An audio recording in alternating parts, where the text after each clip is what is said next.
கனத்த இதயத்தோடு கரூருக்கு சென்று கொண்டிருக்கிறோம். எதிர்பாராத ஒரு சோக நிகழ்வு. மாலை வரை எல்லோருமே ஒரு மகிழ்ச்சியாக இருந்து கொண்டிருந்த நேரத்தில் மாலைக்கு பின்பு வந்த செய்திகள் எல்லாம் மிகுந்த அதிர்ச்சி அளிக்கக்கூடிய செய்திகளாக இருந்தது.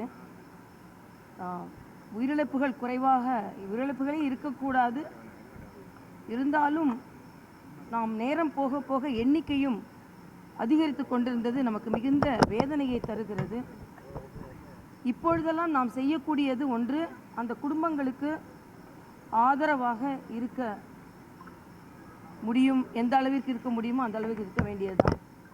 பாரதிய ஜனதா கட்சியை பொறுத்தவற்றில் அங்கே உள்ள குடும்பங்களுக்கு என்ன தேவைப்படுகிறதோ, என்ன ஆதரவு தேவைப்படுகிறதோ, என்ன மருத்துவ உதவி தேவைப்படுகிறதோ, குடும்பங்களுக்கு எந்த வகையில் உதவி தேவைப்படுகிறதோ அவற்றை அவர்களோடு இருந்து அவர்களுக்கு ஒரு ஆதரவாக இருக்க வேண்டும் என்ற நோக்கத்தில் தான் நான் வந்திருக்கிறேன்.